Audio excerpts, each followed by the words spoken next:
Hello everyone, ಇದು ನನ್ನ first recipe mini vlog ಆಗಿರುತ್ತೆ.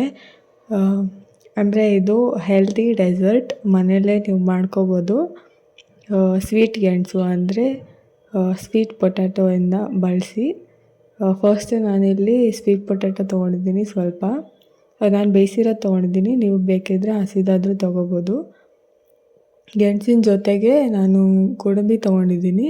ಇದೆರಡನ್ನೂ ಮಿಕ್ಸಿ ಜಾರಿಗೆ ಹಾಕ್ಕೊಂಡು ಅದಕ್ಕೆ ಸ್ವಲ್ಪ ನೀರು ಹಾಕ್ಕೊಂಡು ನೀವು ಥಿಕ್ ಪೇಸ್ಟ್ ಆಗಿ ಫುಲ್ ನೈಸಾಗಿ ಗ್ರೈಂಡ್ ಮಾಡ್ಕೋಬೇಕು. ಅದನ್ನು ನೀವು ಒಂದು ಪ್ಯಾನ್ಗೆ ಶಿಫ್ಟ್ ಮಾಡಿಕೊಂಡು ಅದಕ್ಕೆ ನಿಮಗೆ ಬೇಕಿದ್ದರೆ ಸ್ವಲ್ಪ ವಾಟರ್ನೂ ಕೂಡ ಆ್ಯಡ್ ಮಾಡಿಕೊಂಡು ಹಸಿ ಗೆಣಸಾದರೆ ಒಂದು 10 to 15 ಮಿನಿಟ್ಸ್ ಕುಕ್ ಮಾಡ್ಕೋಬೇಕಾಗುತ್ತೆ, ಬೇಯಿಸ್ಕೋಬೇಕಾಗುತ್ತೆ.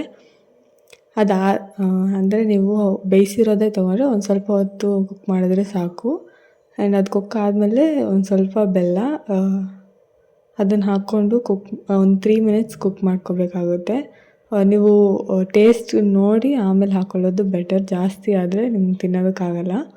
ಆ್ಯಂಡ್ ಇಲ್ಲಿ ಅದು ಕುಕ್ ಆದಮೇಲೆ ಸಿನಾಮನ್ ಅಂದರೆ ಚಕ್ಕೆ ಪುಡಿ ಹಾಕಿ ಒಂದು ಸ್ವಲ್ಪ ಉಪ್ಪು ಹಾಕಿದ್ದೀನಿ. ನಿಮಗೆ ಬೇಕಿದ್ದರೆ ಸ್ಯಾಫ್ರನ್ ಕೂಡ ಯೂಸ್ ಮಾಡ್ಬೋದು, ನಾನು ಯೂಸ್ ಮಾಡಿಲ್ಲ. ಅದನ್ನು ಹಾಕ್ಬಿಟ್ಟು ಒಂದು ಸ್ವಲ್ಪ ಮಿಕ್ಸ್ ಮಾಡಿ ಗ್ಯಾಸ್ ಆಫ್ ಮಾಡಿಬಿಡ್ಬೋದು. ಅಲ್ಲಿಗೆ ನಿಮಗೆ ಡೆಸರ್ಟ್ ಆರ್ ಸ್ವೀಟ್ ಡಿಶ್ ರೆಡಿಯಾಗಿರುತ್ತೆ. ಇದನ್ನು ನೀವು ಮನೆಯಲ್ಲೇ 30 ಮಿನಿಟ್ಸಲ್ಲೇ ಮಾಡ್ಕೊಂಡು ತಿನ್ಬೋದು. ನಿಮಗೇನಾದರೂ ನಾನು ಮಾಡಿರೋ ರೆಸಿಪಿ ಇಷ್ಟ ಆಗಿದ್ದರೆ ಒಂದು ಲೈಕ್ ಮಾಡಿ, ಎಲ್ಲರಿಗೂ ಶೇರ್ ಮಾಡಿ ಆ್ಯಂಡ್ ಕಮೆಂಟ್ ಮಾಡಿ ನೀವೇನಾದ್ರು ಟ್ರೈ ಮಾಡಿದರೆ ಹೇಗಿತ್ತು ಅಂತ. And subscribe to my YouTube channel. Thank you.